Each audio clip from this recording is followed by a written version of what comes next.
होते हैं, जो भक्त होते हैं, उनको मुक्ति की कामना नहीं होती, उनके चित्त में भक्ति की कामना होती है। हमारे वृंदावन में यदि आप जाकर के किसी से कहो भैया मुक्ति चाहिए, तो वृंदावन वासी लोग कहेंगे मुक्ति उन्होंने से खारी लागे, नमक जैसी खारी लगे, भैया हमें चाहिए मुक्ति। मुक्ति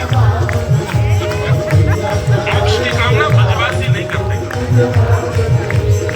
और हमारे वृंदावन की रीति बंधुओं ऐसी है कि वहां वृंदावन में जन्म लेने वाला, वृंदावन की उपासना करने वाला, वृंदावन का नित्य स्मरण करने वाला वैष्णव वो मुक्त नहीं होता, वो अपनी मृत्यु के पश्चात निज वृंदावन में प्रवेश कर जाता है।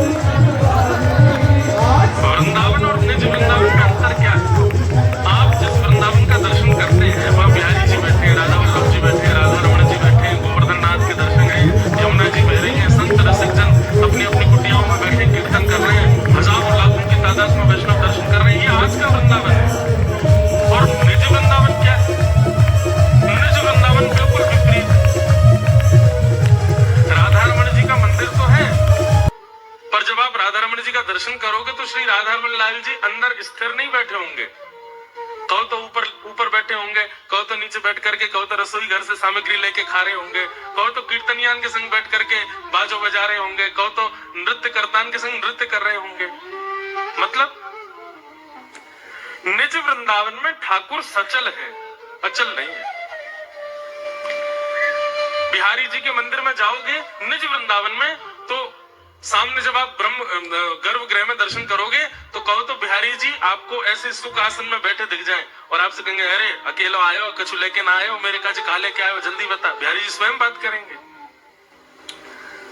ये निज वृंदावन है। दूसरी बात, निज वृंदावन में सब रसिक जन है, मीराबाई भी वही है, सूरदास भी वही है, कुमनदास भी वही है, कबीरदास भी वही है, तुलसीदास जी भी वही है।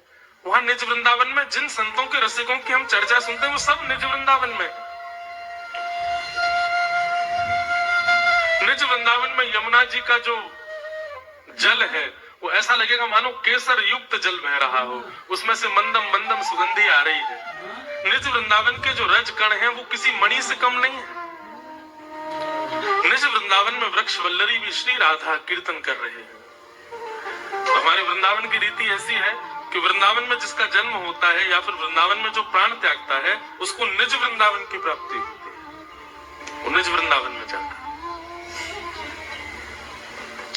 और एक बार मुझसे किसी वैष्णव ने पूछा, महाराज जी आप वृंदावन में जन्म लेना और वृंदावन में मृत्यु पाने को इतना श्रेष्ठ बताते हैं, लेकिन जो व्यक्ति वृंदावन में जन्म तो लिया या फिर प्राण वृंदावन में निकल गए पर उसके जीवन में भक्ति नहीं थी, भजन नहीं था, श्री जी की सेवा उसने नहीं की, ठाकुर जी का कभी यजन नहीं किया, उसको क्या प्राप्त होगा? उसको मौका प्राप्त होगा, एक और बार ठाकुर जी उसको एक चांस प्रदान करेंगे, मौका देंगे, जाओ एक बार और तुम जन्म लेकर के प्रयास करो। वृंदावन में जन्म और मृत्यु पर यदि व्यक्ति के स्वभाव, गुण और उसके व्यवहार में भक्ति ना हो और ऐसे व्यक्ति का यदि वृंदावन में प्राण त्याग दे या वृंदावन में उसका जन्म हो जाए, तो ऐसे व्यक्ति को मृत्यु के बाद ठाकुर जी एक अवसर और देते हैं, एक अवसर और तुमको दे रहे हैं, एक बार और तुम जाओ, जन्म लो, वृंदावन की उपासना करो, और अब की बार यदि हमारी भक्ति नहीं करी तो तुमको नरक जाना पड़ेगा, तो तुमको संसारी लोगों की तरह 84 लाख योनियों में भटकना पड़ेगा। तो वृंदावन की तो बात ही अलग है, वो तो परे है, उसकी चर्चा ही अलग है। इसलिए वृंदावन की चर्चा होती है तो मैं अलग से 3-4 दिन का ही क्रम करता हूं, क्योंकि वृंदावन स्वयं ऐसा विषय है जिस पर 7 दिन बोला जा सकता है, अद्भुत है। सीधी बात, हम एक बात हाथ जोड़ के कहें, वैष्णव जो है वो कभी मुक्ति की कामना नहीं करता। स्वर्ग तो बहुत दूर की बात, स्वर्ग किसे कहते हैं? स्वर्ग जाना कोई अच्छी बात नहीं है बंधु। आप लोग यदि ये सोचते हैं कि मृत्यु के बाद स्वर्ग मिलना बहुत श्रेष्ठ है, नहीं। क्षीणे पुण्य मर्त लोकम विशंति, स्वर्ग एक प्रकार का 5 स्टार 7 स्टार या उससे ऊंचा बढ़िया कोई होटल कह लो तो वो स्वर्ग है। आप यहाँ पुण्य करते हैं, उस पुण्य के बदले मृत्यु के बाद आपको वो स्वर्ग प्राप्त होता है। जितना आपने पुण्य किया उस पुण्य के बदले आप स्वर्ग में रहोगे, जी के पास ही रहता है। इसलिए स्वर्ग, कई लोग घरों में किसी मृतक व्यक्ति के चित्र के नीचे भी स्वर्गवासी लिखते। स्वर्ग कोई श्रेष्ठ नहीं है जाना, स्वर्ग जाने वाले का पुनर्जन्म होता है, पर वैकुंठ और मुक्ति प्राप्त करने वाले का पुनर्जन्म नहीं होता। और एक बात आपको बता दें, वैसे तो ये प्रश्न है कि हम मानवों के जीवन का उद्देश्य क्या है। कभी पूछा खुद से, हमारा उद्देश्य क्या, हम जी क्यों रहे हैं? खाने के लिए, सोने के लिए, हंसने के लिए, एक दूसरे की टांग खींचने के लिए, धन कमाने के लिए, प्रॉपर्टी बनाने के लिए, बच्चों के ब्याह करने के लिए, और फिर मर जाने के लिए, और फिर दोबारा किसी और जगह जन्म लेने के लिए, यही उद्देश्य है हमारा? नहीं। मानव का उद्देश्य क्या है? ऐसे तो भक्तों के तो अनेक उद्देश्य, पर एक सामान्य मानव का उद्देश्य कहें तो ऐसे कर्म करे कि पुनर्जन्म न विद्यते, उसका पुनर्जन्म ना हो। नरक से भी ज्यादा कष्टदायी यदि कुछ होता है तो वो होता मातृगर्भ, और वो भी मानवों के गर्भ में आए हो तो बहुत अच्छी बात है, लेकिन किसी सूकर कुकर आदि किसी के गर्भ में गए, कितना दर्दनाक होता होगा, कैसे जीता होगा वो जीव। भागवत के कपिल देवोती संवाद में भगवान कपिल कहते हैं सबसे ज्यादा कष्ट पाता है जीव। जीव किसको कहते हैं? जब तक वो बालक नहीं बनता तो मातृगर्भ में जो अणु होता है उसको जीव कहते हैं। उससे ज्यादा कष्ट दुनिया में कोई नहीं पाता, भयंकर कष्ट में रहता 9 महीने तक। तो ऐसी क्रिया करना कि पुनर्जन्म न विद्यते, ये एक सामान्य मानव का कर्तव्य है, ये उद्देश्य है हमारे जन्म का। मैंने कल भी कहा था, मानव जन्म क्या है? मौका, अवसर, इसको गवाओ नहीं, इसका साफल्य प्राप्त करो। पर वैष्णव मुक्ति भी नहीं मांगते। उसके पीछे मैं कारण बताया करता हूं। मैंने इतनी कथाएं करी, आपने इतना भजन किया, इतनी आपने नाम जप किए, इतनी आपने सत्कर्म किए, और इन सब के बाद आपको मुक्ति मिली। जैसे ही आप मुक्त होकर वैकुंठ पहुंचे तो वैकुंठ में आपको एक चेयर दी गई, भैया यहाँ बैठो, ये आपका स्थान है। आप उस स्थान पर बैठ गए तो आपने थोड़ी नजर घुमा के देखा, भाई और किस किस को मुक्ति मिली जरा देखूं तो। तभी आपकी दृष्टि पड़ी, थोड़ी दूर पर 10 मुख वाला रावण भी बैठा था, उसको भी मुक्ति मिल गई है। इधर आपने देखा तो यहाँ पर राक्षसी पूतना भी बैठी थी, इसको भी मुक्ति मिली है। शूर्पणखा भी बैठी है, हिरण्यकश्यप भी बैठा है, शिशुपाल दंतवक्र भी बैठे। तब आपके मन में आया, अरे हमने तो इतना भजन किया, इतना दान पुण्य किया, इतनी कथाएं सुनी, इतना वृंदावन वास किया, इतना सत्कर्म किया, इतनी मेहनत परिश्रम करने के बाद हमको मुक्ति मिली, और ये दुष्ट राक्षस गण भी यहाँ बैठे हैं, क्यों इनको मुक्ति क्यों मिली? क्योंकि भगवान के हाथों मरे। और मानस जी में गोस्वामी जी कहते हैं, भाव कुभाव अनख आलसहु, नाम जपत मंगल दिश दशहु।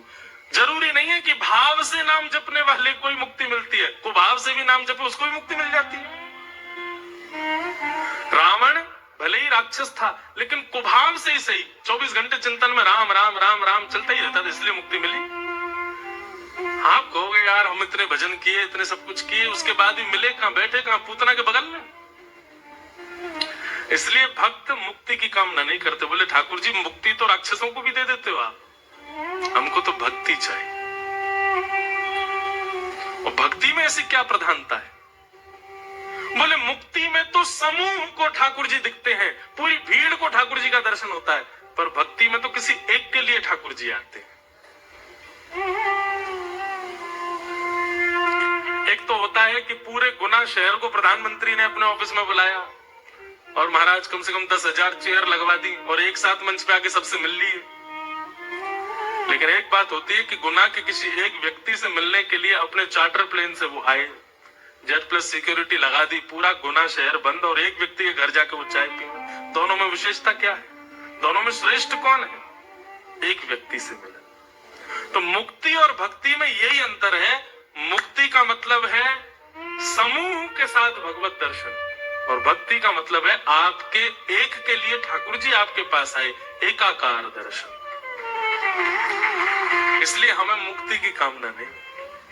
ठाकुर जी ये पूरे समूह के संग हमको नहीं मिलना आपसे, पूरा जीवन समूह के संग ही मिले, महाकाल गए महाराज, हजारों लोगों के संग हम भी जल चढ़ाया है। शंकर जी को तो कई बार पता भी नहीं चलती होगी कौन ने जल चढ़ाया, उन पे इतने लोग चढ़ा गए। बिहारी जी का समूह दर्शन करता है, लाखों लोग दर्शन करने जाते, बिहारी जी को पता चलती भी होगी कि कोई गुना से भी आया था? नहीं पता चलती। अरे बिहारी जी बहुत दूर, हमसे ही मिल लो, हमसे इतने लोग मिलने आए, हमको क्या पता कौन कहां से कब कैसे आया। समूह का दर्शन वो मुक्ति है, लेकिन एकाकार दर्शन वो भक्ति है। इसलिए हम ठाकुर जी से कह रहे हैं, ठाकुर जी हमें मुक्ति नहीं चाहिए, हमें भक्ति चाहिए। आप हमारे जीवन में पधारो, ऐसी कृपा करो, अनुग्रह करो भगवान। मीराबाई ने मुक्ति की कामना नहीं, भक्ति की, अपने जन्म में ही ठाकुर जी से मिलनी। गोस्वामी तुलसीदास जी महाराज, उन्होंने भक्ति की, अपने जन्म में ही ठाकुर जी को प्राप्त कर लिया।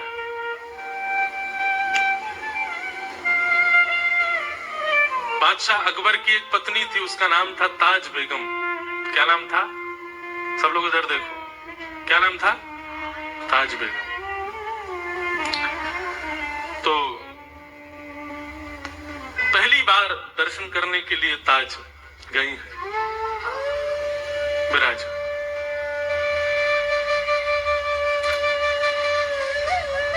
बोलो वृंदावन बिहारी लाल।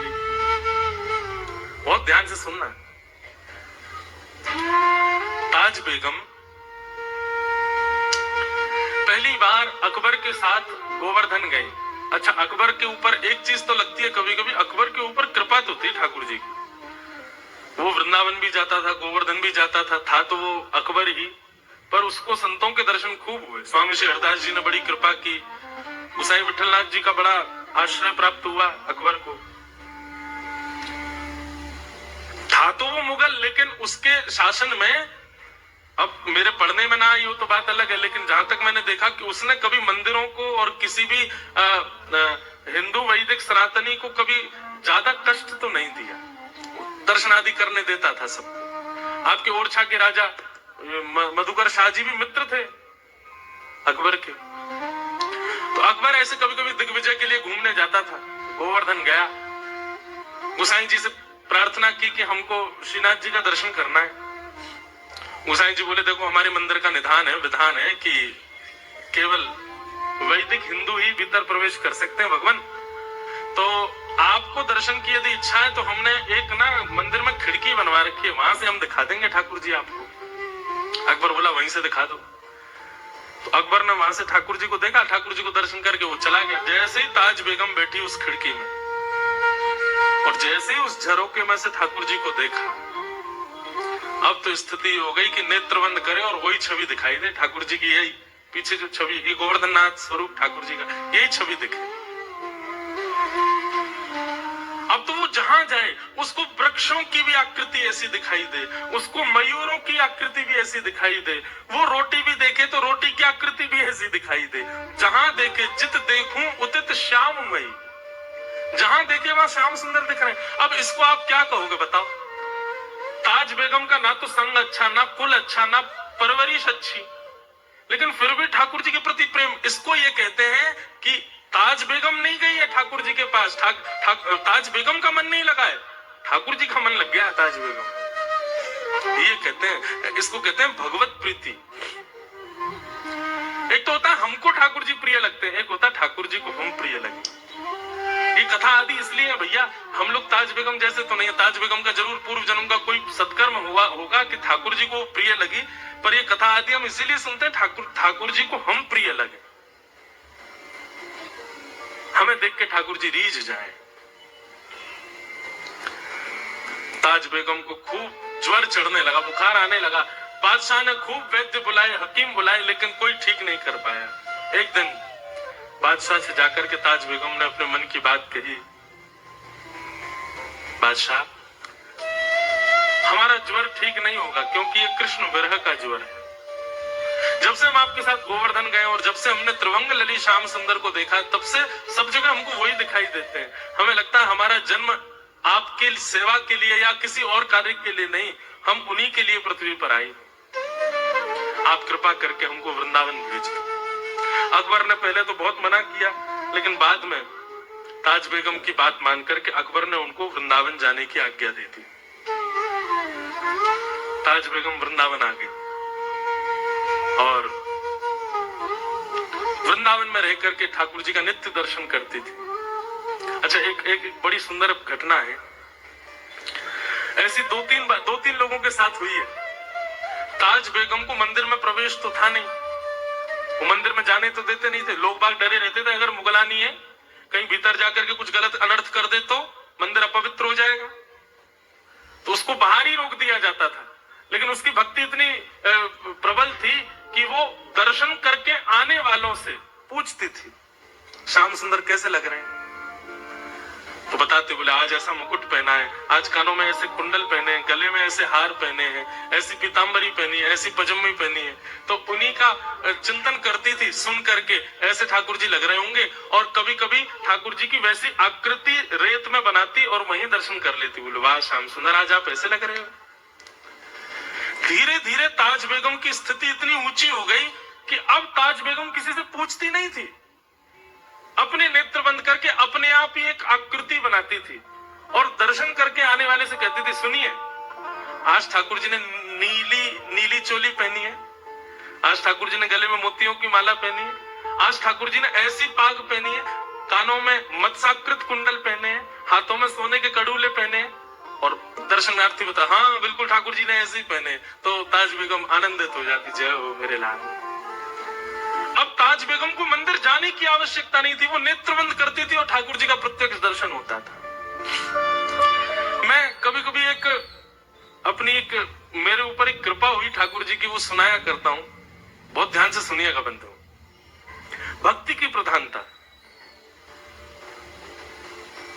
कभी आप मंदिर जाया करें ना ठाकुर जी के, चाहे आप वृंदावन जाओ, चाहे आप महाकाल जाओ, चाहे आप टेकरी हनुमान जाओ, कहीं भी जाओ, ठाकुर जी आपको स्वीकार कर चुके हैं इसका प्रमाण लेकर के जाओ। और वो कैसे कि बिना दर्शन किए पहले ही सोच लो आज ठाकुर जी ऐसे दिख रहे होंगे, आज ठाकुर जी की जो वस्त्र पोशाक होगी वो इस रंग की होगी, आज ठाकुर जी गले में माला जो होगी ना वो मोतियों की होगी, आज ठाकुर जी के श्री अंग पर जो पुष्प होंगे वो मोंगरा के होंगे या गुलाब के होंगे या कन्नेर के होंगे, जो विचार करो, दो तीन चीजें विचार करके जाओ, उनको फिर जाकर के देखो ये आज ठाकुर जी ने ऐसा कुछ किया है कि नहीं।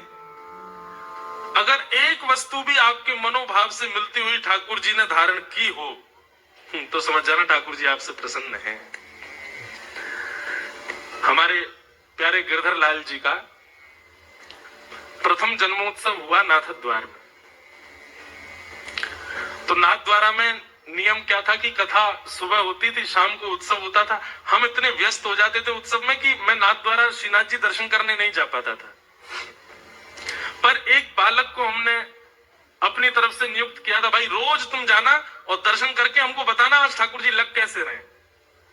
और ठीक है, तो सुबह सुबह उठ करके ठाकुर जी का स्नान आदि करा के उनका श्रृंगार करके आज जैसे पीली पीतांबरी पहना दी, सिर पर लाल पाग पहना दी, ठाकुर जी को नीली हटरी के अंदर विराजमान कर दिया। और इतने में 8:30-9 बज जाते, मैं तुरंत नाश्ता करके कथा में, वहां राजभोग आरती जब होती नाथ द्वार में, उसके बाद कथा विश्राम होती थी 1 बजे, तो दर्शन में कर ही नहीं पाता था। तो पहले दिन व्यास मंच से उतर करके जैसे गया तो वो बालक खड़ा था, उसको मैंने बुलाया, मैंने हाँ भाई दर्शन कराए तुम ठाकुर जी के? मैंने कहा कैसे लग रहे ठाकुर जी? वो ठाकुर जी ने आज पीली पीतांबरी पहनी है, सिर पर लाल पाग पहनी है, गले में मोतियों की माला पहनी है और ठाकुर जी नीली हटरी में बैठे। मैंने कहा हमारे लाल जी की नहीं, मैं कह रहा हूँ श्रीनाथ जी ने क्या पहना? बोले हम श्रीनाथ जी का ही बता रहे हैं। मैंने कहा ये तो हमारे ठाकुर जी ने पहना है। बोले कि नहीं महाराज जी, श्रीनाथ जी ने भी ऐसे ही श्रृंगार किया है। मैंने कि भाई पहले दिन तुक्का लग सकता है, दूसरे दिन देखते हैं कुछ होता है कि नहीं। अब दूसरे दिन हमने ठाकुर जी को फिर कोई बढ़िया सुंदर नीली पोशाक पहनाई और आज कांच की हटरी में ठाकुर जी को विराजमान किया, सिर पर बढ़िया सोने का मुकुट धारण कराया, सुंदर श्रृंगार। अभी भी मुझको ऐसा कुछ नहीं था, मुझे बस लगा ठीक है कल मैच हो गया, आज थोड़ी होगा। कथा करने गए, कथा करने के बाद मंच से उतर के मन पर, हाँ भाई आज श्रीनाथ जी कैसे लग रहे हैं? बोले महाराज जी आज ठाकुर जी ने सोने का मुकुट पहना है, ठाकुर जी कांच की हटरी में बैठे हैं, ठाकुर जी ने आज लीली पोशाक धारण करी है अब तो ये सुनकर के मेरे हाथ पांव कांपे, बस नाचने का मन करे। मैंने कहा सच बता भाई, तुम हमारे लाल जी को तो नहीं देख के आया? बोले नहीं नहीं, आपके लाल जी का मैंने दर्शन नहीं किया, मैं श्रीनाथ जी को देख के आया। मैंने कहा चल 2 दिन तो मिल गए। मैंने कि कुछ ठाकुर जी संकेत तो नहीं कर रहे? बोले पता नहीं महाराज जी। तो हमने क्या किया, अगले दिन मैंने कि आज ठाकुर जी को ऐसा कुछ पहनाऊंगा जो मैच ही नहीं होगा। और हमने अपने लाल जी को सेहरा पहना दिया, दुल्हा बना दिया। मैंने आज दुल्हा बन के दिखा, सेहरा पहनाया, सफेद पोशाक पहनाई, लाल चुनरी उड़ाई, ठाकुर वो लाल पटका पहनाया ठाकुर जी को, बहुत सुंदर श्रृंगार। और आज ठाकुर जी मोतियों की हटरी में विराजमान किए। अब मैं कथा में मन नहीं लगे, मुझे यूं लगे कब कथा पूरी हो मैं उससे पूछूं आज क्या पहना है। कथा विश्राम हुई, विश्राम होते कौन प्रणाम कर रहा है, कौन माला पहन, मुझे कुछ नहीं, मुझे वही दिख रहा था। मैंने जल्दी आए इधर, मैंने कि सही सी बता आज ठाकुर जी ने क्या पहना? बोले आज तो ठाकुर जी दुल्हा राजा बन के बैठे हैं। मैंने कहा जय हो, बोल श्रीनाथ प्यारे की। उस समय की स्थिति में व्यक्त नहीं कर सकता हृदय से, इतना रोना आया, इतना ठाकुर जी को हृदय से लगा के आनंदित हुए कि जय हो ठाकुर जी। आज ऐसा लगा कि मानो उत्सव आपने स्वीकार किया। हम अपने ठाकुर जी का श्रृंगार करते और वो श्रृंगार अपने आप वहां श्रीनाथ जी का भी वैसा ही होता। यह है भक्ति। और ऐसे स्वीकारीकरण ठाकुर जी व्यक्त करते हैं। तो आप कभी कभी वृंदावन आते हैं, पहले ही सोच लिया करो बिहारी जी आज अगर आपने ऐसा कुछ पहन रखा होगा तो हम समझ जाएंगे आप हमसे प्रसन्न हो। और सही माने संग में 2-3 लोगों को रखना संभालने के लिए, यदि आपने जैसा सोचा वैसे ठाकुर जी दिख गए तो हो सकता है अटैक भी पड़ जाए, आपको बच नहीं पाओगे। कहीं 2 लोग चाहिए होंगे, भाई हमको संभाल लेना तुम कैसे भी, क्योंकि लगेगा कि वाह ठाकुर जी आज तो श्रृंगार मानो मैंने ही किया है आपका। तो ताज बेगम के साथ ऐसा होने लगा कि पहले तो वो पूछती थी कि ठाकुर जी कैसे दिख रहे हैं और वैसी आकृति बनाती थी और उस आकृति का दर्शन करती थी। पर धीरे धीरे उसके मन में, अब वो जैसा मन में विचार करती थी और दर्शनार्थियों से पूछती थी कि ठाकुर जी आज ऐसे दिख रहे हैं क्या?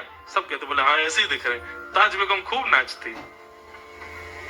ताज बेगम का एक पद है मुझे बहुत प्रिय लगता है, सुनो दिल जानी मेरे दिल की कहानी।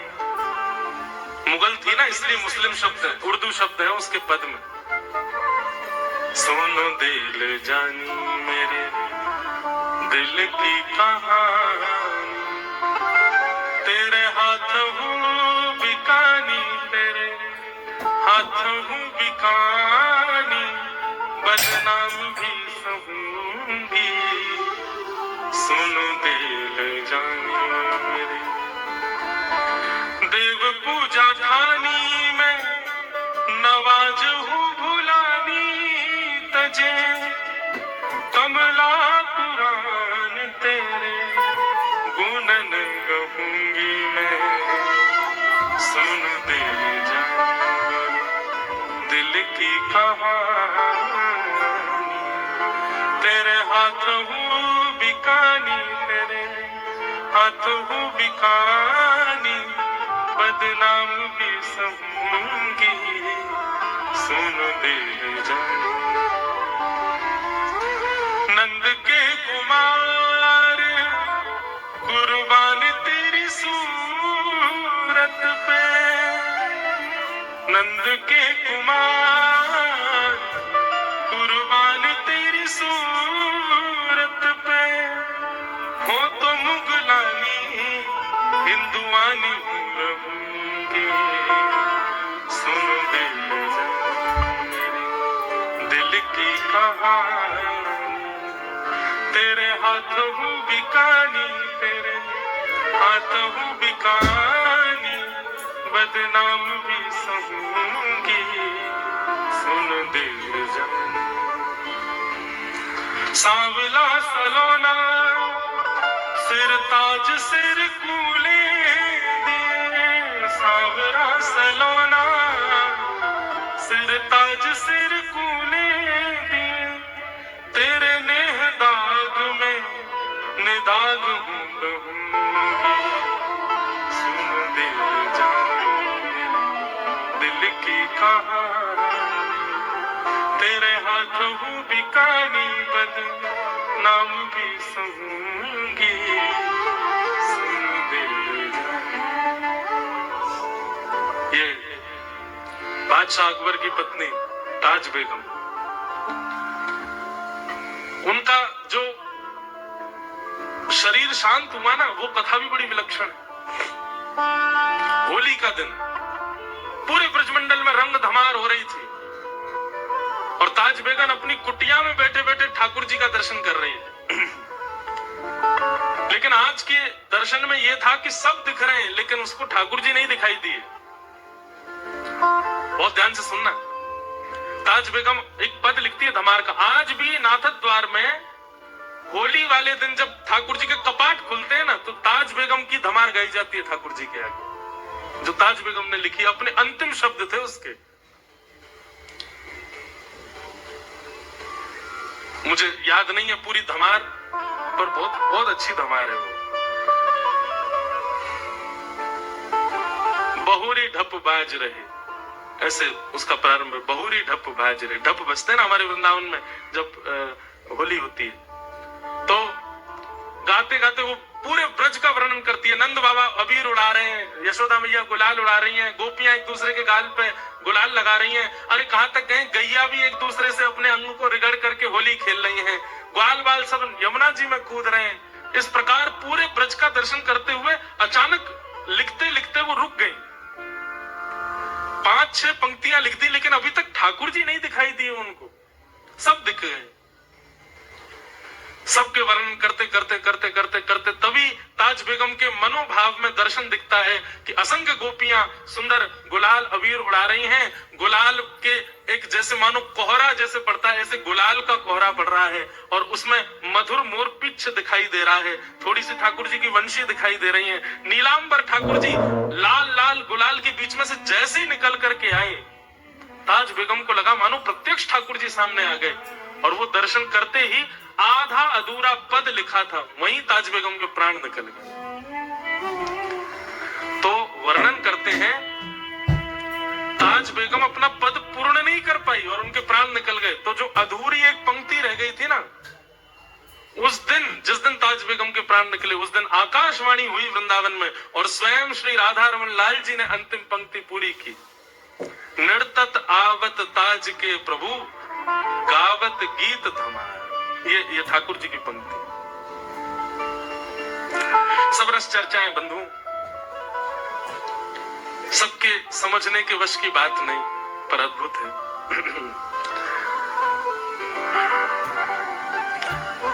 परीक्षित जी महाराज से सुखदेव जी ने कहा कि परीक्षित, तुम भक्ति की कामना करो, और सृष्टि का प्रसंग सुनाया। सृष्टि का प्रसंग सुनाते हुए कल हमने सुना कि महादेव ने सृष्टि की, कैसी सृष्टि की सबको पता है। तत्पश्चात ब्रह्मा जी ने अपने अंग के 2 हिस्से किए और बाम अंग से सतरूपा, दाहिने अंग से स्वयंभू मनु प्रकट हुए। स्वयंभू मनु सतरूपा के 3 पुत्री और 2 पुत्र हुए। आकुति, देवहूति, प्रसूति 3 बेटी और 2 पुत्र प्रियव्रत और उत्तानपाद। अब इन्हीं के प्रसंग में ही आगे का क्रम पूरा चलेगा। इसी बीच में भगवान बराह प्रकट हुए, उन्होंने पृथ्वी की रक्षा करके पुनश्च उसको विद्यमान किया, हिरण्याक्ष का वध किया। हिरण्यकश्यप ने उसी दिन से तपस्या प्रारंभ कर दी ठाकुर जी से युद्ध करने के लिए। तो पृथ्वी पर प्रथम मानव के रूप में स्वयंभू मनु पधारे और स्वयंभू मनु के 3 पुत्रियों में से एक पुत्री की कथा अब यहाँ से प्रारंभ होती है, जिनका नाम है देवहूति। और देवहूति के वहां भगवान कपिल के रूप में पधारे। बड़े ध्यान से कथा सुनिएगा। एक ऋषि हुए जिनका नाम था कर्दम ऋषि।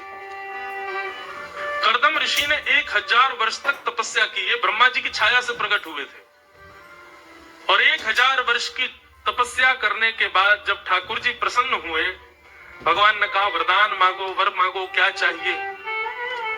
तब कर्दम ऋषि ने भगवान से क्या मांगा, बहुत सुंदर बात कि तथा सचाहम परिवोडु काम समानशीलां ग्रहमेधधेनुम् उपेयवान्मूलमशेषमूलम् दुराशय कामदुरांग्रिपश्य। यहाँ जितने भी लोग अब विवाहित बैठे हैं और जो अब विवाह करने के बस समय पे आ गए हैं, मंद मंद मुस्कुरा रहे हैं, बहुत ध्यान से सुनो।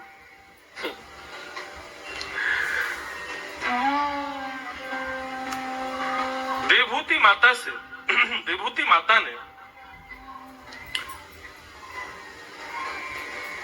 कर्दम ऋषि की प्राप्ति की, लेकिन उसके लिए कर्दम ऋषि ने तपस्या की। ये पहली बार सुनने में आया कि किसी व्यक्ति ने विवाह के लिए तपस्या की। और एक बात कहें, करनी भी चाहिए। जीवन का सारा परिवर्तन हो जाता है विवाह के बाद। वास्तव में कहा जाए तो कोई अतिशयोक्ति नहीं, आप बस प्रारंभिक जी रहे थे जब तक विवाह नहीं हुआ। विवाह होने के बाद तो असली जीवन प्रारंभ होता है। आप सब लोग इस बात में ज्यादा अनुभवी हैं। हमको तो गुरुजनों का अनुभव है, वैसे तो अनुभव नहीं है। तो गुरुजनों के जो भागवत आदि ग्रंथों में जो वर्णित है उसका अनुभव है, और उसके अनुभव के अनुसार व्यक्ति का जीवन ही प्रारंभ विवाह के बाद होता है। विवाह का मतलब क्या होता है? विशेष प्रकार का भार, उसी को विवाह कहा है। तो कर्दम ऋषि ने भगवान की तपस्या की, और तपस्या करते हुए ठाकुर जी ने जब कहा कि वरदान मांगो, क्या चाहिए? कर्दम ऋषि कहते हैं जो मांगेंगे सो दोगे आप। भगवान बोले निश्चित देंगे, मांगो क्या चाहिए।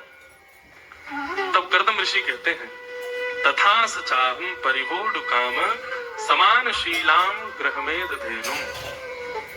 सब लोग सावधानी से सुनो। हे भगवान, मैं आपसे जितना प्रेम करता हूं, मुझसे भी कई अधिक आपसे प्रेम करने वाली एक कन्या से मेरा विवाह हो जाए, ऐसी कृपा मुझ पर कर दो। समझ में आई बात? हे नाथ, मैं आपसे जितना प्रेम करता हूं, मैं आपकी जितनी सेवा करता हूं, मैं आपका जितना यजन करता हूं, मुझसे भी कई गुना ज्यादा आपसे सेवा करने वाली, आपसे प्रेम करने वाली, आपका यजन करने वाली एक कन्या से मेरा विवाह हो जाए, इसी के लिए मैं 1000 वर्ष से तपस्या कर रहा हूं। तो भगवान पहले तो हंसे। भगवान बोले वाह, ये क्या मांग रहे हो आप हमसे? बोले ठाकुर जी, मांगनी तो आपसे भक्ति चाहिए, लेकिन अगर मैं गृहस्थाश्रम में भक्ति मांग रहा हूं तो क्या बुराई है? ऐसी पत्नी मिल जाए जो आपकी भक्ति करे, बस ये कृपा करके दे दो। तो भैया जितने भी अविवाहित बैठे हैं, निश्चित है कि कथा में बैठे हो तो आप सब भक्त हो, और विवाह के बाद सबको इच्छा है कि हमारे जीवन संगी जो हमें वो भी भक्त हमें। तो कर्दम ऋषि का ये जो श्लोक है इसको नित्य गाया करो, ठाकुर जी से प्रार्थना किया करो। तथा सचाहं परिवोढु काम समानशीलां ग्रहमेधधेनुम्। भगवान प्रसन्न हो गए, और प्रसन्न होकर के ठाकुर जी ने कर्दम ऋषि से कहा ठीक है कर्दम ऋषि, आप चिंता मत करो, परसों स्वयंभू मनु की बेटी देवहूति के साथ आपका विवाह होगा। वो आपसे भी ज्यादा मेरा भजन करती है, आपसे भी ज्यादा मेरा यजन करती है, आपसे भी ज्यादा मेरा चिंतन करती है।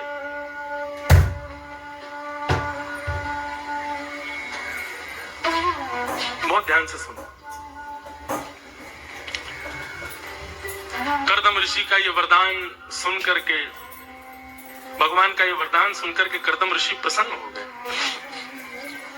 लेकिन भगवान कहने लगे ये वरदान तो आपके मांगने पर हमने दिया, एक वरदान हम अपनी तरफ से आपको देना चाहते हैं। बोले क्या?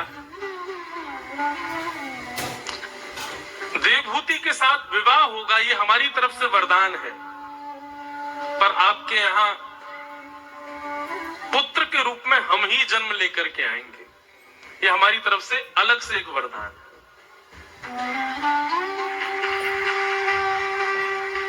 ताली बजाई, आपने समझ में आ गई थी बात? हमें तो लगा समझे कि नहीं, पता नहीं। सीधी बात, ठाकुर जी से बंधुओं कभी संसार भी मांगो ना, वो भी अपनी सुख निवृत्ति के लिए नहीं, उसमें भी भगवत दर्शन हो, भगवत भाव हो। ऐसी इच्छा रखनी चाहिए। घर में गाड़ी आ जाए, अगर ये इच्छा है ठाकुर जी से, तो आप ये मत कहो ठाकुर जी घर में गाड़ी आ जाए ना, हे ठाकुर जी आपको इधर उधर ले जाने के लिए बढ़िया रथ घर में आ जाए, तो फिर गाड़ी भी भक्ति भाव से ही आएगी। ठाकुर जी कहेंगे हमारे लिए रथ मंगा रहा है, लेकिन फिर देख लेना वो रथ फिर ठाकुर जी का ही होना चाहिए, उस पर अपना अधिकार मत जमाना। हे ठाकुर जी गुना में बढ़िया एक घर बन जाए हमारा, आप छोटे से घर में रहते हैं, आपके लिए भव्य एक महल जैसा बने, ऐसी कोई कृपा करो, तो ठाकुर जी बनवाएंगे। कहीं भी हमारे सुख का भाव नहीं होना चाहिए, कहीं भी हमारे भोग विलास का भाव नहीं होना चाहिए उन सब भावों में। तो कर्दम ऋषि ने भगवान की 1000 वर्ष तपस्या करके क्या मांगा कि आपसे प्रेम करने वाली, आपकी भक्ति करने वाली एक पत्नी मुझे प्राप्त हो जाए, ऐसी कृपा कर दो, मेरा विवाह हो जाए ऐसी कन्या से। भगवान इतने प्रसन्न हो गए कि एक वरदान तो ये दिया, दूसरा अपनी तरफ से दिया कि तुम्हारे यहाँ पुत्र भी मैं ही बन के आऊंगा, जाओ। और कर्दम ऋषि का विवाह देवहूति जी के साथ हुआ। विवाह के पश्चात कर्दम ऋषि 60 वर्ष की समाधि में चले गए। समाधि से जब उठे तो देवहूति वृद्ध हो गई। तब देवहूति को बिंदु सरोवर में स्नान कराया, तब वो नवीन रूप में प्रकट हुई। तब उन्होंने कामक विमान बनाया और उस कामक विमान में भ्रमण के पश्चात 9 पुत्रियों को जन्म दिया देवहूति माता ने। ये 9 पुत्रियां ही 9 भक्ति हैं। 9 पुत्रियों का विवाह कर दिया। कर्दम ऋषि कहने लगे देवी अब गृहस्थाश्रम पूर्ण हो गया, अब मैं वन में जाके भजन करूंगा। देवहूति माता बोली बेटी आपने घर चली गई, आप वन में चले जाओगे, मैं अकेली कहां जाऊंगी। एक पुत्र होता तो उसके सारे पूरा जीवन जी लेती। तब कर्दम ऋषि को याद आया कि ठाकुर जी ने उनको वचन दिया है कि वे उनके यहाँ पुत्र बन करके आएंगे। तब 10वीं संतान की उत्पत्ति हुई और 10वीं संतान के रूप में भगवान कपिल का आगमन हुआ। बोलो कपिल भगवान की। सांख्य शास्त्र के प्रणेता, दर्शन शास्त्र के उद्गाता, जिन्होंने पूरे विश्व को दर्शन शास्त्र प्रदान किया, ऐसे भगवान कपिल का आगमन हुआ। कपिल भगवान धीरे धीरे बड़े हो गए। देवहूति माता ने एक दिन विचार किया कि ये मेरे पुत्र हैं पर भगवान भी तो हैं, क्यों ना अपने जीवन की जरूरी कुछ संवाद इनके साथ में मैं करूं। तब देवहूति माता ने कपिल भगवान के साथ संवाद किया। इसी को कपिल देवहूति संवाद कहते हैं। बहुत ध्यान से सुनिएगा, बड़ा गंभीर प्रसंग है, पर जितनी हरी इच्छा होगी हम कहेंगे। देवहूति माता ने पहला प्रश्न किया भगवान से। अच्छा बंधुओं, कभी आपने एक बात विचार की अपने मन में? कभी मान लीजिए कि कभी ठाकुर जी आपको मिल गए, आप क्या करोगे फिर? कभी प्रत्यक्ष हनुमान जी आपके सामने प्रकट हो गए, क्या करोगे? महाराज जी पांव छू लेंगे और क्या करोगे? कुछ विचार किया ही नहीं, क्योंकि हमको ये विश्वास ही नहीं है कि ठाकुर जी हमको मिलेंगे, इसलिए हमने कभी विचार ही नहीं किया। श्रीमद् भागवत के कम से कम हमने 10 श्लोक छांट करके रखे। कभी अगर हमारे ठाकुर जी हमको प्रत्यक्ष मिल गए तो ये 10 प्रश्न हम ठाकुर जी से करेंगे। अब हमारे प्रश्न हमारे गोपनीय, हम सबको क्यों बताएं, लेकिन आप भी विचार किया करो। कभी प्रत्यक्ष राम जी आ गए सामने प्रसन्न होके आपसे, क्या करोगे? क्या पूछोगे?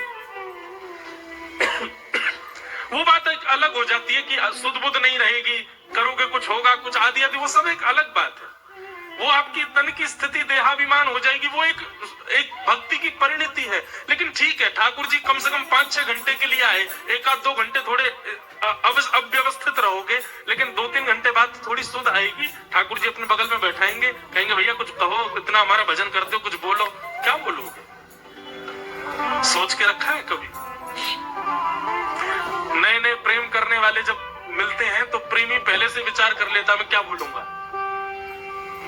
विवाह से पहले ही पति पत्नी विचार कर लेते, मैं पत्नी से बोलूंगा, पत्नी पति के लिए सोच लेती है। लेकिन कभी ठाकुर जी के लिए हमने क्यों नहीं सोचा? क्योंकि हमको विश्वास ही नहीं है कि वो हमको मिलेंगे। ये विश्वास पहले जगाओ हृदय में, ठाकुर जी मिलेंगे। और मिलेंगे क्या चर्चा हो। देवहूति माता ने जो भगवान से प्रश्न किए हैं ना, अद्भुत। देवहूति माता प्रश्न करते हुए कहती है, भगवान कि निर्वेणा नितराम्बुमल असद इंद्रिय दर्शना येन संभाव्यमानेन प्रपन्नादं तम प्रभु। विभूति माता प्रश्न करती है, भगवान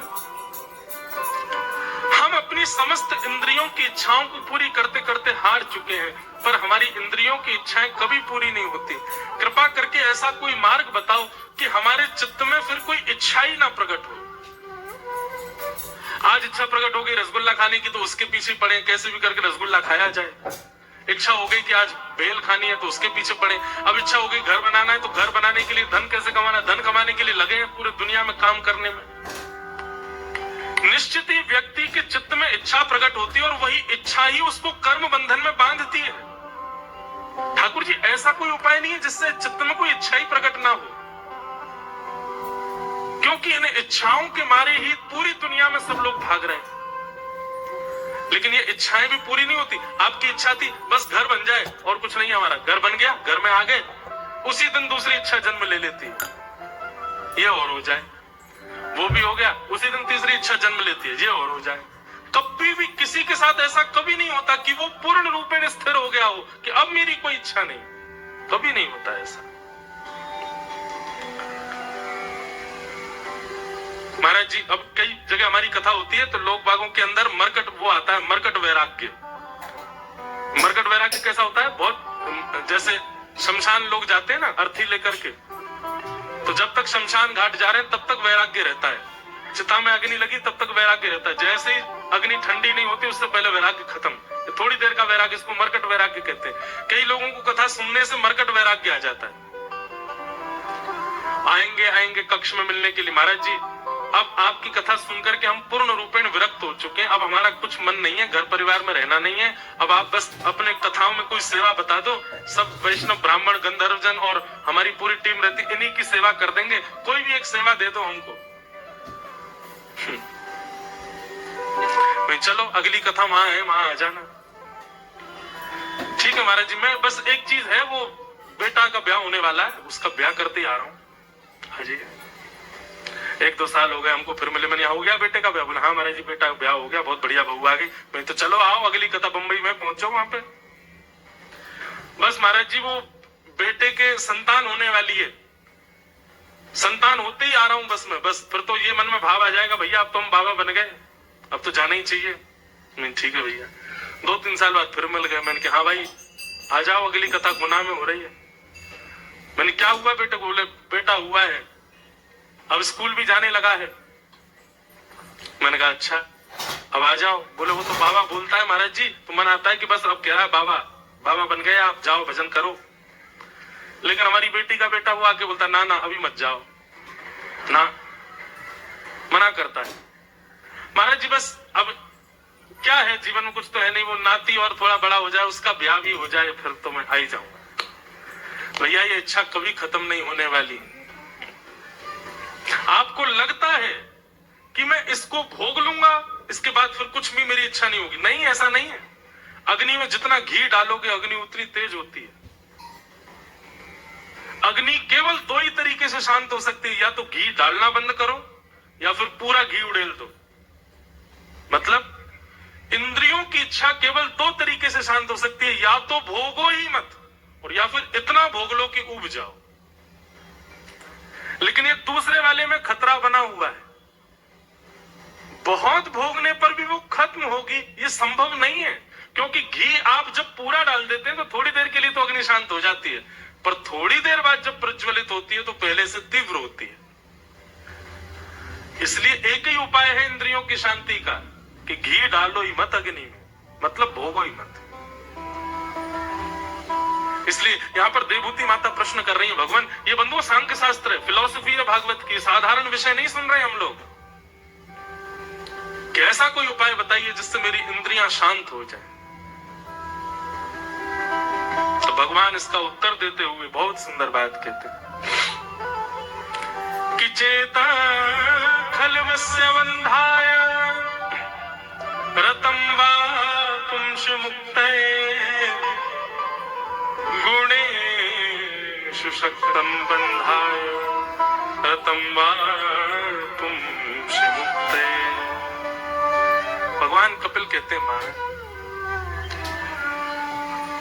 इंद्रियों की कोई इच्छा नहीं होती कभी भी। जीभ की इच्छा नहीं होती कि मुझे ये खाना है, हाथों की इच्छा नहीं होती कि मुझे ये स्पर्श करना है, पैरों की इच्छा नहीं होती कि मुझे यहां जाना है, नेत्रों की इच्छा नहीं होती कि मुझे ये देखना है। हाथ वही पकड़ेंगे जो आप पकड़वाओगे, पैर वहीं जाएंगे जहां ले जाओगे, मुख वही बोलेगा जो बुलवाओगे, नेत्र वही देखेंगे जो दिखाओगे। वास्तविक में इंद्रियों की कोई इच्छा नहीं है। इन इंद्रियों का अधिपति आपके चित्त के भीतर बैठा आपका मन, उसकी इच्छा होती है। और वो इच्छा इन इंद्रियों से कह करके आपको कहता है कि इसको पूरी कराओ। रसगुल्ला केवल तब तक अच्छा लगता है जब तक जीभ पर नहीं आ रहा है। जीभ से भीतर जाते रसगुल्ले का कोई स्वाद नहीं होता। इसी प्रकार संसार के जितने भी विषय भोग वस्तु हैं, वो विषय भोगी वस्तु केवल एक अनुपात तक ही हमको सुख देती है, उसके अधिक वो सुख नहीं देती। क्यों? क्योंकि मन अपनी सुख की वस्तु ले लेता है, बाकी इंद्रियों को उसमें छोड़ देता है कि तुम भोगते रहो। इसलिए मां, आप कहो कि आंखों को सुधारना है, पैरों को सुधारना है, हाथों को सुधारना है, इंद्रियों को सुधारना है, तो नहीं सुधरेगा। इन सब के अधिपति मन को सुधारना पड़ेगा। सब लोग इधर देखो, इधर देखो, यहां देखो, कथा सुनो ध्यान से। और मन केवल एक चीज से सुधरेगा। मन को सुधारने का केवल एक तरीका है। आप कहोगे, आप तो घूम फिर के एक ही बात बोलोगे, सत्संग नहीं। मन सुधरेगा कुसंग के त्याग से। आप कहो कि हम पे इतना समय नहीं हम कथा में आ सके, हम पे इतना समय नहीं हम वृंदावन जाके कथा सुने, हम पे इतना समय नहीं कि हम संत जनों की वाणी सुन सके, हमारे पास में इतना डाटा नहीं कि मोबाइल पे भी लाइव कथा सुन सके। कोई और उपाय बताओ मन को एकाग्र करने का। अपने आसपास रहने वाले, अपनी बातचीत के दायरे में आने वाले, उठना बैठना जिनके साथ है, उन सब की लिस्ट बनाओ। और उनमें जितने भी लोग कुसंगी हैं, जो दूषित खाते हैं, दूषित पीते हैं, दूषित बोलते हैं, दूषित विचारधारा वाले, वो चाहे कितने भी अपनत्व के क्यों ना हो, उन सब का संग छोड़ दो, आपका मन अपने आप पवित्र हो जाएगा। कुसंगता का त्याग, उसी से ही मन पवित्र होगा। मैं तो खूब कथा में बोलता हूं कि जो लोग कथा में नहीं आते, जो लोग कभी महाकाल नहीं जाते, जो लोग वृंदावन नहीं जाते, जो लोग कभी भाव से ठाकुर जी का दर्शन नहीं करते, संकीर्तन नहीं करते, ऐसे लोगों को सब जगह ब्लॉक मार दो, फोन पे ब्लॉक कर दो, सोशल मीडिया पे ब्लॉक कर दो, चाहे वो अपने चाचा ताऊ के बच्चे क्यों नहीं हो, सबको ब्लॉक करो। किसी से कोई मतलब नहीं, नातेदार जो ठाकुर जी का नहीं, हमारा उससे कोई संबंध नहीं। आप ये करके देखिए, अगले दिन से आपका मन ना ऐसा लगेगा जैसे मानो कबूतर का पंख जितना हल्का होता है ना, हवा में लहराता है, ऐसे मन जो भारी भारी रहता है हमेशा, जैसी कुसंगता का त्याग करोगे मन अपने आप हल्का हो जाएगा, मन अपने आप पवित्र हो जाएगा, मन में अपने आप शुद्धता आ जाएगी। कुसंग व्यक्ति का संग हमारे मन को बिगाड़ता है। देवहूति माता से भगवान कपिल कहते हैं, मां, और एक बात सुनिए, कुसंगता का त्याग मतलब व्यक्ति विशेष का त्याग नहीं होता है। आप जो वस्त्र पहनते हैं ना, उन वस्त्रों से भी संग का पता चलता है। आप जो खाते हैं, अन्न से भी आपके संग का पता चलता है। आप अन्न का कैसा संग करते हो, आप वस्त्रों का कैसा संग करते हो। आपने देखा होगा कई संत महापुरुष कहीं भी जाते हैं, अपना आसन संग लेके चलते हैं, और जैसी कुर्सी में बैठेंगे तो पहले आसन बिछाएंगे फिर बैठेंगे। क्यों? आसन क्यों लेके चलते हैं साथ में? अब वहां पे ना जाने कौन बैठा होगा, किस कैसे कैसे लोग बैठे होंगे, उस वहां पर बैठ के किसने क्या क्या विचार किया होगा, उसका प्रभाव कहीं उनके ऊपर ना पड़े, इसलिए वो अपने भजन का आसन संग लेके चलते हैं, उसी पे ही बैठेंगे। वो बात अलग है कि आजकल दिखावे के लिए लेके चलते हैं, देखो महाराज जी का आसन है भैया, लो बिछाओ बैठो। वास्तविक मूल बात तो ये है कि कहीं हम ऐसे दूषित स्थान पर ना बैठे जहां बैठने से हमारी बुद्धि विकृत हो जाए। संग का मतलब केवल लोगों के बीच में रहने से संग खराब नहीं होता, वस्त्रों से भी संग खराब होता है। आज हम धोती पहनते हैं, बगलबंदी पहनते हैं, पटका पहनते हैं, शॉल ओढ़ते हैं, ये सात्विक वेशभूषा रखते हैं, इसीलिए कई हद तक कथाएं कह पाते हैं। जिस दिन ये वस्त्र बिगड़ जाए, जीन्स पहनने लग जाए, टी शर्ट पहनने लग जाए, अपने आप बुद्धि विकृत होने लग जाएगी। और विकृत तो बहुत दूर की बात, चलो मान लो कि मैं जीन्स पहन के आ भी गया मंच पर, कोई रोक टोक तो है नहीं, मुझे पहन सकता हूं, लेकिन मेरी बात का प्रभाव नहीं पड़ेगा आपके ऊपर। वो प्रभाव ही तब पड़ रहा है जब हमारे वस्त्र सात्विक है। तो संग केवल व्यक्ति से नहीं होता, संग आपकी जीवनचर्या से भी होता है। अब लोग कहते हैं प्याज लहसुन क्यों नहीं खाएं महाराज जी, कोई पाप थोड़ी है वो ऐसा थोड़ी नरक जाना पड़ेगा आपको, बस वो तामसी है।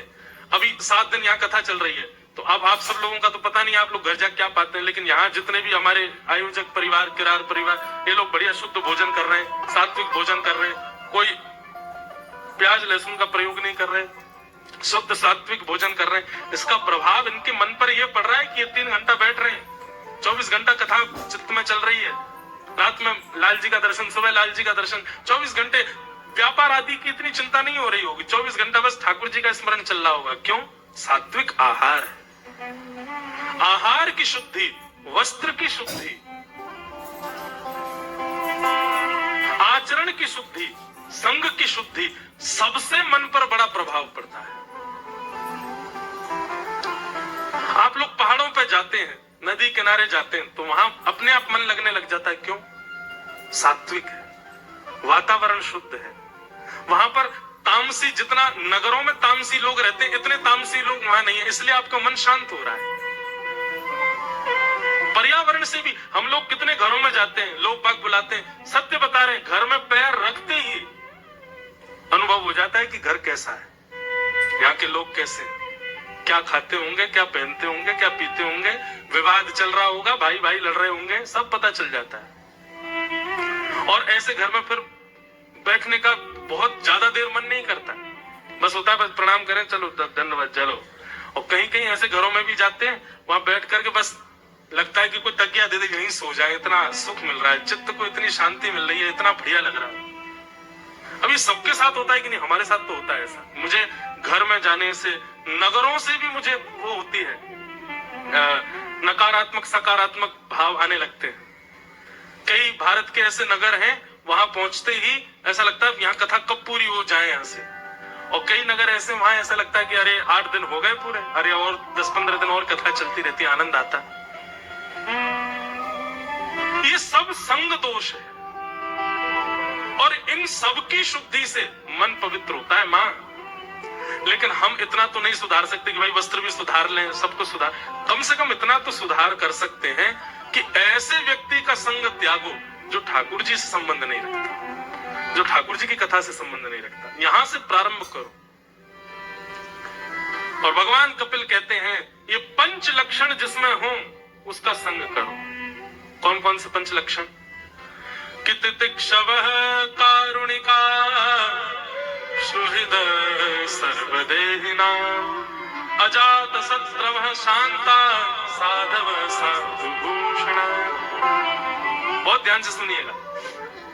सबसे पहला लक्षण बताया तितिक्षु। तितिक्षु का मतलब होता है सहनशील, जो कि आज की डेट में कोई भी नहीं है, कोई सहनशील नहीं। दूसरा लक्षण कारुणिका, सब पर दया करने वाला। तीसरा लक्षण सुहृदा सर्वदेही नाम, सबका भला चाहने वाला। चौथा लक्षण अजात शत्रु, किसी से शत्रुता ना करने वाला। और 5वां लक्षण शांता, मौन रहने वाला। ये 5 लक्षण जिसमें हूं मां, उसका संग करो। आपको किसी में नहीं दिखेंगे ये 5 लक्षण, पर हमने कथा करते करते 5 लक्षण एक में देखे।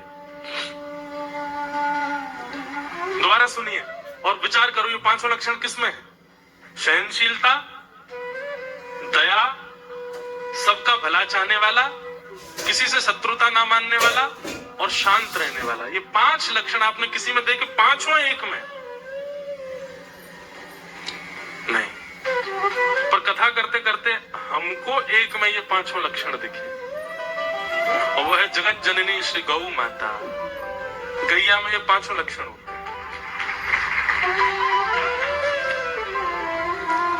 केवल ताली नहीं बजानी, इस पर विचार करो, है कि नहीं ये 5 लक्षण? तितिक्षव सहनशील, गैया सहनशील है, बहुत सहती है।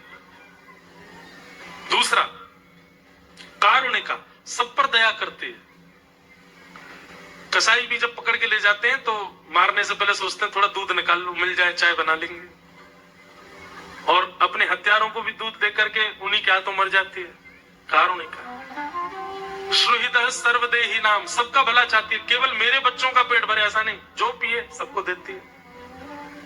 अजात शत्रु, किसी को अपना शत्रु नहीं मानती। और पांचवा लक्षण, शांता, शांत रहती है। आप कहोगे महाराज ये लक्षण तो भैंस में भी है, आपने उसका नाम क्यों नहीं लिया? मानव, मैं पहले से ही सोच के रखता हूं क्वेश्चन जो मानव मुझसे पूछ सकता है। आप कहोगे महाराज भैंस में भी है लक्षण, तो आप कहोगे महाराज बकरी में भी है, वो भी तो ऐसी रहती है बेचारी, वो भी दूध देती है, सबका भला करती है, करती है। लेकिन दोनों के स्वभाव में अंतर है। गाय का और भैंस का, दोनों का स्वभाव अलग है। हमारे ब्रज में तो ऐसा कहते हैं, भैंस का कोई निरंतर दूध पिए तो उसका शरीर भले ही बन जाएगा, लेकिन बुद्धि से जड़ हो जाएगा, बुद्धि में जड़त्व आ जाएगा, क्योंकि उसके दुग्ध में जड़त्वता है, आलसी होती है ना। और रही बात बकरी की, तो बकरी शांत नहीं रहती, मैं करती रहती है, अहंकारी होती है, 24 घंटा मैं करती रहती है। लेकिन गाय शांत रहती है, शांता, शांत स्वभाव है उसका। स्वभाव के रूप में गौ माता श्रेष्ठ है। तो ये पंच लक्षण जिसमें दिखे मैया, उसका संग करो। लेकिन ये पांचों लक्षण आपको किसी में ना दिखे तो अपने अंदर लाने का प्रयास करो। एक विचार और हमने किया कि ये पांचों लक्षण जो हैं, यदि नीचे से हम लाना प्रारंभ करें तो हमारे अंदर ये पांचों लक्षण आ सकते हैं। जैसे कि अंतिम लक्षण बताया था, शांत, मौन रहना प्रारंभ कर दो। आप मौन रहना प्रारंभ करेंगे तो आपके अंदर चौथा लक्षण अपने आप आ जाएगा। क्या? अजात शत्रु, किसी से शत्रुता नहीं होना। शत्रुता होती उन्हीं लोगों की जो बोलते बहुत है, तो कम रहते, बोलते शांत रहते हैं। ये सूत्र है, संस्कृत का व्याकरण का सूत्र है, और हमारे शास्त्रों का सूत्र है कि मौने च कल हो नास्ति। मौन रहने वाले के कभी कलेश नहीं होते। कलेश होते ही उसके ज्यादा है जो बहुत बोलता है। इसलिए आप मौन रहना प्रारंभ करो, अपने आप होता जाएगा कि आपके शत्रु खत्म हो जाएंगे, अपने आप आपकी शत्रुता नष्ट हो जाएगी। तो मौन रहने से ये चौथा लक्षण आ जाएगा। चौथे लक्षण से तीसरा